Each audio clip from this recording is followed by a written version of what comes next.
Okay, we're back on this '04 Ford Ranger. He had said that it was making a popping noise, some kind of noise when he was driving. I drove it. This one really wasn't that bad. It wasn't doing a whole bunch, but I jacked it up, didn't find anything loose, and I looked under here, and you can see here it's got a broken sway link. And anytime, especially if you have a rattle or some kind of noise in the front, first thing, almost one of the first things I always check is the sway links. It's not as prevalent on a real drive car as far as the rattling goes, but especially on a front-wheel drive car or something like that, with the new design of the sway links they have now, those are real prone to rattling. These here usually make a different noise. It's kind of when you hit a bump, this will come up and smack the sway bar, or uneven road or whatever. You'll kind of get a noise up here. So this probably won't be too long of a video. These are pretty simple to do. And this is usually what happens on like a rear-wheel drive car or truck, is the top will break here or the bottom. One end will break, and sometimes you have to cut them off. Sometimes they'll screw out. This one's really rusty. You can see here. Well, hopefully you can see here.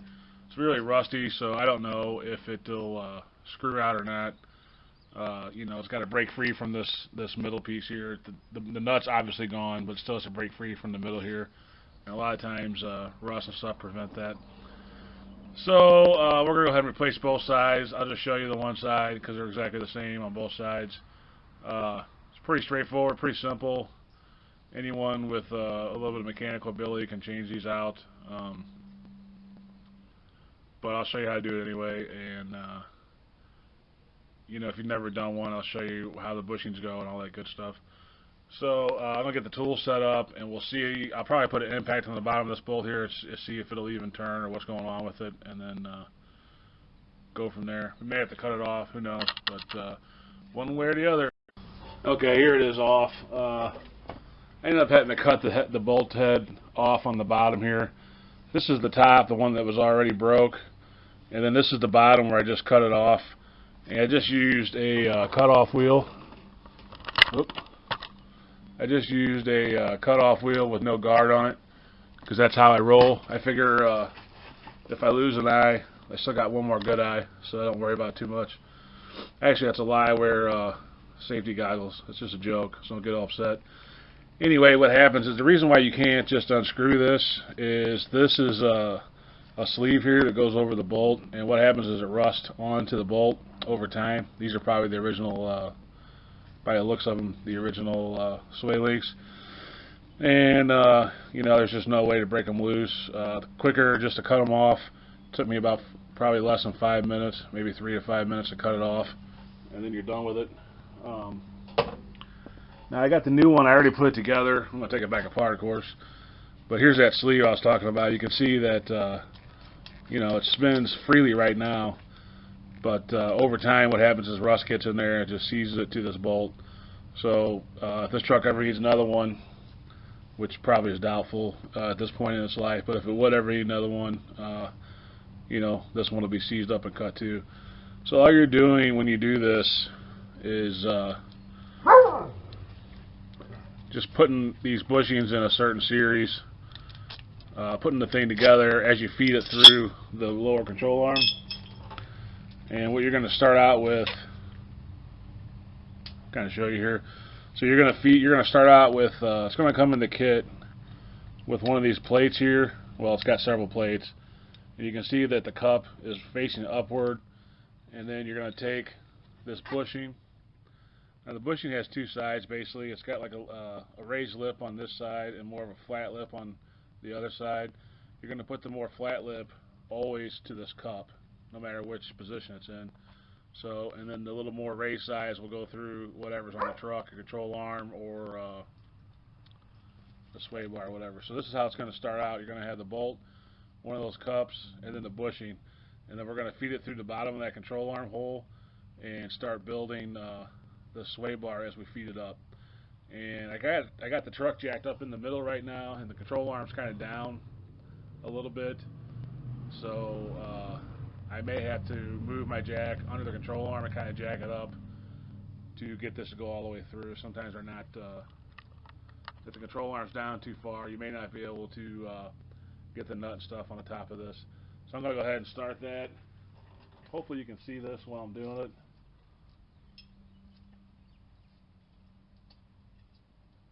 Trying to get my stuff together here.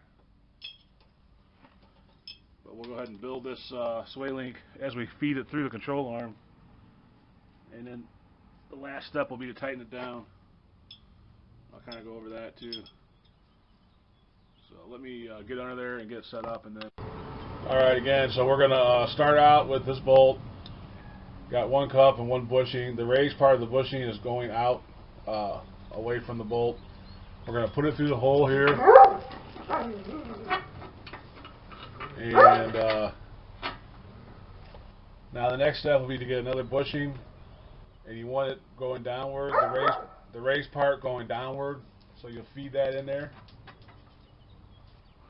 And then you're going to need a cup, or a washer type cup. That goes on next. And on this part, you may have to push it up a little. Now you got the sleeve here. The sleeve goes on next. And you're going to kind of push that bolt through until it pops through the other in the sleeve. Now you're going to need another one of these washer slash cups. Put that on upside down so it's facing upward. And then you're going to put a bushing in. And again, the bushing is always going to, the more flat part's always going to be towards the cup. So the more raised part's going to go up towards the sway bar. And now we're going to put this, I was wrong, I thought we were going to have to jack the sway bar up a little bit. But actually the sway bar is, I guess because we're kind of jacked up in the middle here, the sway bar is actually down too low. So I may have to, I'm going to get a pry bar real quick, kind of set this off. This will stay together while you set it off to the side. The bushings kind of hold everything together. I'm going to get a pry bar real quick, and we're just going to pry up on this sway bar and then feed this through the hole. Alright, so all I did was just use a pry bar. Kind of got behind the sway bar here, lifted it up. It didn't have to go much, maybe an inch at the most. So after you get that up, then you're going to put your bushing on. Again, with that one side down. And then you'll put the cap on. That'll match the bushing, and then you put the nut on. Now this screw is not all the way.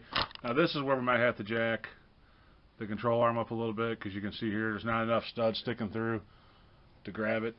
So I'm going to go and reposition my jack and just jack up this lower control arm a little bit, and that should push everything up through here enough to get this nut started. And then we'll. All right, once you start jacking up your lower control arm, you can see here I got it underneath the control arm, the jack. Once you do that and jack it up the control arm to where it's almost at ride height, you'll see that you'll have enough shaft to go through to start your nut and start everything, and everything will kind of straighten out, and the bushings will kind of straighten out in the holes and everything. Now your tendency, most people's tendency, is to over tighten these, just run them down until the bushings are smashed in there. But they don't, that's not the proper way to do it. Now this one actually came with instructions, and what they want you to do is tighten it until the bushing starts to expand, and then back it off 1/4 of a turn. It actually says on here too tight when the bushings are smashed together, so you don't want to go nuts and just torque these down with the impact wrench. I'll use my Milwaukee electric ratchet. Those aren't super powerful, and once those bushings start to compress, we'll stop and then back it off 1/4 of a turn, it says. So I got opening. This particular sway link is 16 millimeter. So I got a 16 millimeter socket on the top here. So I'm just going to run this down until the instructions, like it says, until they start to compress, and then we'll back it off 1/4 turn.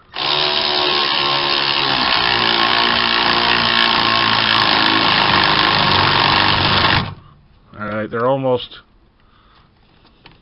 I know it seems like I'm really running down hard, but it's just now starting to touch the top here. So I'm going to get a regular ratchet, and we'll tighten it down and back it off.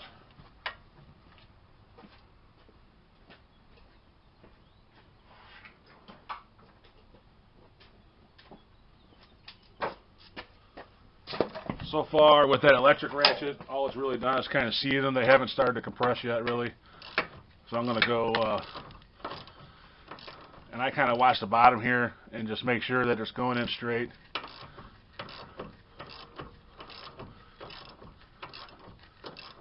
And they're just now starting to compress a little bit. So I'm going to back it off about a quarter turn, and then that's all you should have to do. Right there. Now it's kind of bottomed out in the bottom here, and the bushing is starting to compress a little bit. So I'm just gonna turn it, just to show you on camera here. We'll just back off a quarter turn. That's about a quarter turn right there, and that's it. So that's pretty much it for putting a sway link or stabilizer bar on an 04 Ranger. Most rear-wheel drive or trucks are pretty similar to this. Once you get a front-wheel drive, it's a totally different design usually.